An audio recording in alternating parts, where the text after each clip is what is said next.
Gigantamax has come to Pokemon Go, and it is arguably one of the best things that has happened to the game, in my opinion. I've spent the last 2 weekends doing the Gigantamax, Charizard, Venusaur, and Blastoise, as well as the GMax Gengar stuff, playing and experiencing this content, and I absolutely love it. We're going to talk about everything about it, but let me know in the comments below what you guys think, because I know this was not a fantastic rollout for everybody, and some people have a lot of quarrels with this content, so let me know your thoughts in the comments below. But I absolutely love it. I think this is really awesome content. We finally have good end game content that's challenging and forces you to actually work towards something. The rewards are great, and you can double the rewards to get a lot more bonuses. I am just over the moon with this content. I absolutely love it. So first and foremost, if you don't know what the Dynamax feature is, it was added into Pokemon Go at the start of the Max Out season, bringing in Dynamax Pokemon. These Pokemon are exclusive to Dynamax battles. You can only use Pokemon with the Dynamax feature in Dynamax battles. So you basically did a little field research, you got a Wooloo, you got a Squirtle, and then you were able to power them up and do more max battles. Up until the point of GMax battles coming out, we only got to experience 1-star and 3-star Dynamax raids. These included things like the starter Pokemon from Galar and Kanto, Squirtle, Wooloo. There was a Beldum 3-star and a Phalanx 3-star, and all of these were pretty simple and pretty easy to farm down. Now, these also introduced new power spots to the game that would show up on the map, and you're able to touch them and gain max particles, and we have a cap on the amount of max particles we can gain per day.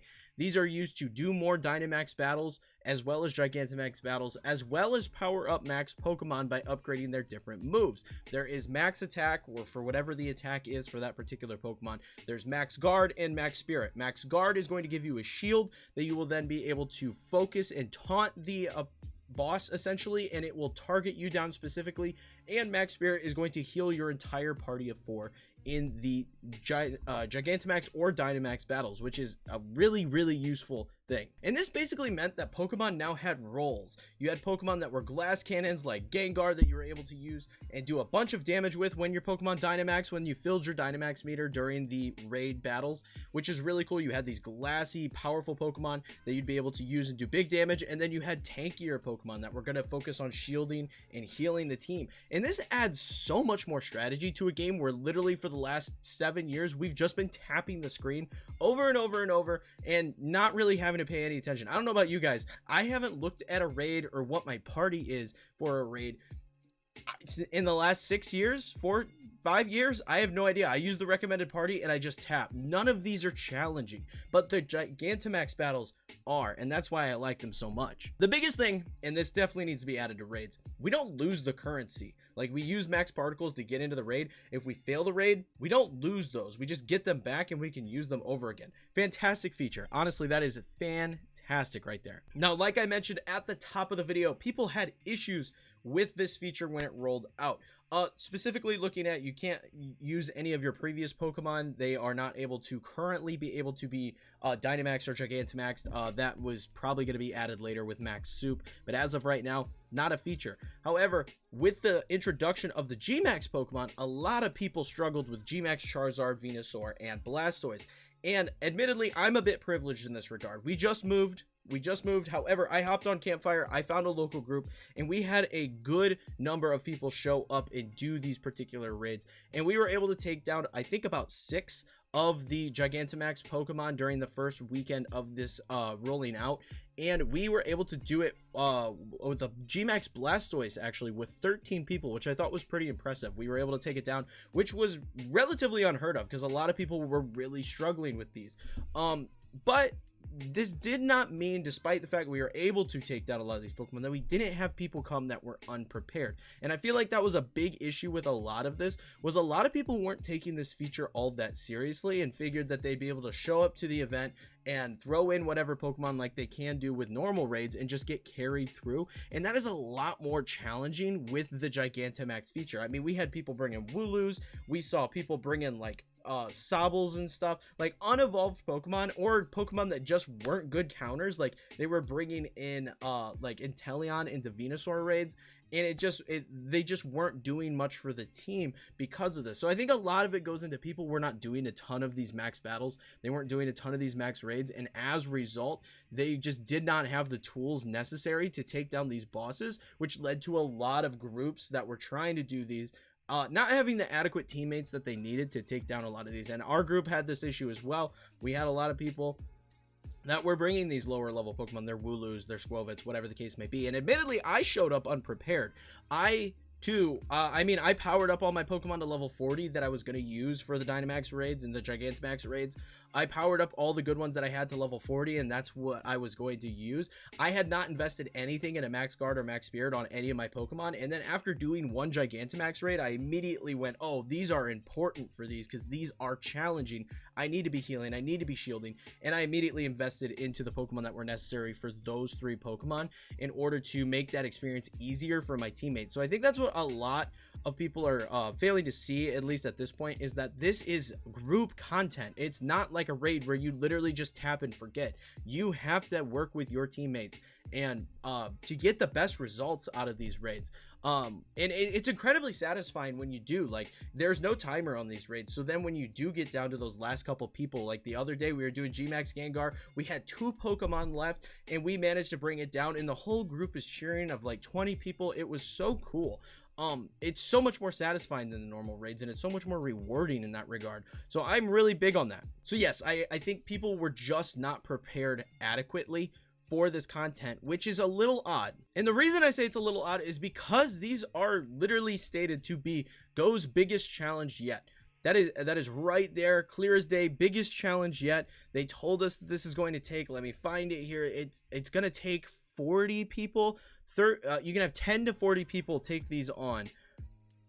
Let's see, up to 40 trainers can take these on. So obviously, I mean, they've said this about other things as well, and it's not necessarily to be believed with looking at other raids. We obviously don't need like 10 people to take down certain raids. We could do it with like 4 to 6 people. So I can understand like misreading that, but when they specifically say that this is going to be the hardest content we've experienced so far, I feel like that would be an indication to maybe power up some Pokemon a bit more, prep a bit more. I know I was going out, I was doing a ton of max battles, getting as many Pokemon as I possibly could, at least one of each, so I had typings to cover for different stuff. I feel like that was really important. So I definitely think that there was just a lack of preparation, and also just a lack of Niantic telling us exactly how difficult these were going to be, that didn't allow people to adequately prep. I think both sides of the coin can be blamed for this. I don't think it's just on Niantic. I think it is a lot on the player base, because I mean, if you look at a lot that is happening as far as raids are concerned in Pokemon, none of it is all that incredibly challenging. And I'm not saying this specifically as far as Pokemon Go is concerned. I'm saying this as far as Scarlet and Violet is also concerned. The raids in that, not all that challenging. The 7 stars are probably the closest that we've ever had to there being incredibly challenging raids. But those 2 are just like solve the puzzle, figure it out. And if you have good teammates and you have a Pokemon that just won't die, you could kind of get carried through them. If you have like one random Pokemon and somebody's like, hey, just throw this stuff on there, cheer us up, keep it alive, you can kind of get carried through by your teammates. This is just, it's very difficult to get carried through these raids, which I think is fun. I like that a lot. But looking at other games, like I am someone that came from playing World of Warcraft. I used to play World of Warcraft a ton, and we would raid all the time, do heroic dungeons, that kind of stuff. Constantly, we're wiping on bosses. We have to reset, and we have to go, okay, what did we do wrong? How do we address it in the next go round? And Pokemon's never really had that experience. You've never really had to go, what am I doing wrong? How do I address this? We've always just been able to get carried by other people that are nearby and be able to tap a bunch, and we get the Pokemon at the end. And I think that because of that, a lot of people had a hard time with this failing and addressing the issue rather than just being discouraged. And again, I'm playing Diablo right now. Diablo 4 just added a new raid. I did the raid, and I did it for the first time the other night. We wiped 3, 4, 5 times on some of these bosses, and then we just are in the text chat. We're going, what do we do wrong? How do we address this issue? How do we get through this boss? We figured it out. We completed it, and I enjoyed that aspect of the Gigantamax stuff as well, because then we looked at our group. We said, okay, how many particles do you have? Are you able to power up this Pokemon? Are you able to do that to bring this group together so that way we could complete it? And even though we failed some, we went back in and we were able to get it the next time after making adjustments. And that is so satisfying as a group of people that are working together for the same goal. That is so fun. And I just think that a lot of people haven't had that experience doing any sort of raid content if they exclusively play Pokemon, or specifically Pokemon Go, because Pokemon Go, again, hasn't been challenging since raids were first released. I know back when raids were first released, some of those were tough. Like looking at Lugia when Lugia first came out, a lot of HP, very difficult to take down. However, we've been playing this game so long, we have counters for everything. I don't have to think about a single raid that comes out. I know I can take it down. This is not that anymore. Other issues that they were having, you know, catch rate was too high.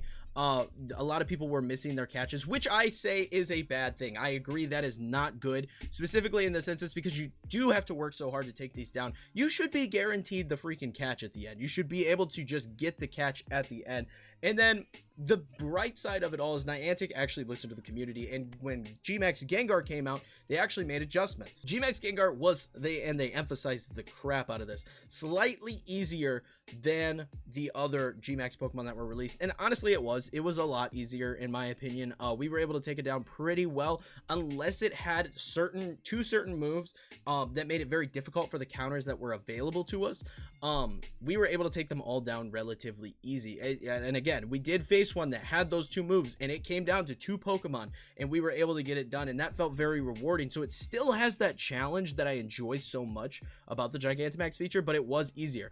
They did also add 25k Stardust as an additional reward at the end, which is fantastic if you throw on a star piece and then also double it with the 200 coins. That is a lot of dust per max battle, and it is very, very nice for farming. I enjoyed that part so much. But then they did specify that this change was specifically for Gengar, so it looks like they might be tweaking each individual raid as time goes on for what is going to be more difficult than something else, and I kind of like that. It's very similar to what happens with the 7-star raids in Scarlet and Violet, where maybe one boss is fairly easy, it's easy to figure out that puzzle, but other ones like Mewtwo are very challenging, and you kind of got to figure out what you're doing. So I like that a fair bit with this particular feature. Now let's talk about how you can improve your success rate in this, because this is a difficult feature. How are you going to be able to take more down? First and foremost, I will say this feature is tough if you are in a rural area. If you do not have a ton of people around you that are playing, it is a difficult feature. You may have to travel. I know I previously, when I was living at the last location I lived at, I had to drive half an hour to have a community to play Pokemon Go with. I was willing to make that sacrifice. I know a lot of people aren't. The nice thing about this feature is it's not tied to anything. You don't have to do this feature at all. GMax Pokemon cannot be used outside of GMax raids. So that is like, you don't need these Pokemon to enjoy the rest of the game, and you can also just trade for a lot of these Pokemon later down the line. These are available for trade, so if you don't want to partake but you still want the Pokemon, you could trade for them. So I will say that rural area people, I feel your pain. Hopefully they find a solution for that. Honestly, I think what they do in Monster Hunter now with the hunt-a-thons, where you just hop in and you're able to be, you know, put in with random people, I think that's a good solution. I don't know that Niantic will ever do it for this particular instance. However, I will say that check Campfire for local groups. You can look and see where groups are. I literally just moved to this house. First thing I did when I was going out to do the GMax stuff, I looked to see where a local group was. I could see where the meetups were, and I went and I met a bunch of people, and now I have people that I play Pokemon Go with in my new area. That's really, really useful. Definitely do that.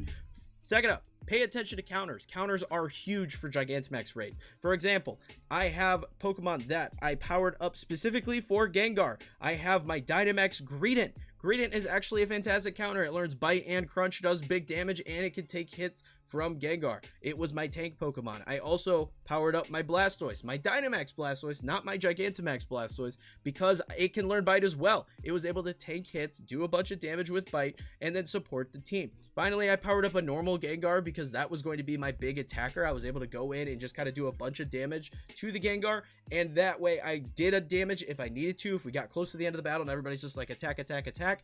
Otherwise, I had my support Pokemon that were able to heal the team up while others were attacking. Very, very useful. To pay attention to the counters. We've got Toxtricity coming up. I will be making another short. I already made a short talking about the Blastoise, not the Blastoise, excuse me, talking about the Gengar counters, and I will be continuing this going forward because I think this is super useful and it's content that I really enjoy. So I want more people to enjoy it. So I'm going to continue making shorts like that, talking about Toxtricity that's coming up and what you can make in order to defeat that Pokemon. Another thing is we are limited on the amount of max particles that we can get per week. So if you need more Pokemon, go ahead and do more raids. If you don't need more Pokemon, if you already have good Pokemon, use those particles to power up the good Pokemon that you already have. Power up your attack, power up your max spirit, power up your max guard. do that stuff. So you have to kind of think about how you're going to spend your particles each day, and I think that's really, really important. Like for me personally, I haven't done any raids since the Gigantamax stuff. I don't need any of the Pokemon that are currently there. I have good versions of everything. I'm using the particles that I'm acquiring each day in order to power up the Pokemon at my disposal. This will change when Drillbur comes through. I need Drillbur so that way I can take down Toxtricity more effectively, so I will be doing more raids then. So you kind of have to balance when you're doing raids, if it's worth doing raids at a particular time for you. That way you can do get the most out of your max particles per day. Another thing is, a lot of people don't want to power up the Pokemon that are Gigantamaxable, that don't have the Gigantamax feature. For example, I have two separate Charizards. I have one Charizard that can Gigantamax. I have one Charizard that can just Dynamax. This is useful. Power up those two Pokemon. Again, I have another Blastoise that is not able to Gigantamax. I have a Blastoise that can Gigantamax. The reason is the Gigantamax Pokemon, when they Gigantamax, have a particular move, and it does change the type. So you could be running Bite on your Gigantamax Blastoise, but you're going to use GMax Cannonade, right? That is going to change what is useful on that particular Pokemon and what it's good into. So I have a separate Blastoise that I have that can Dynamax, that I built specifically for Gengar, that I have Bite on. So when it Dynamaxes, it has Max Darkness, and I can light up the Gengar with attacks. That is super useful. So don't be scared to power up these Pokemon that can Gigantamax. They have use cases. Another example, Charizard can use Max Flare, Max G Flare, whatever it was called.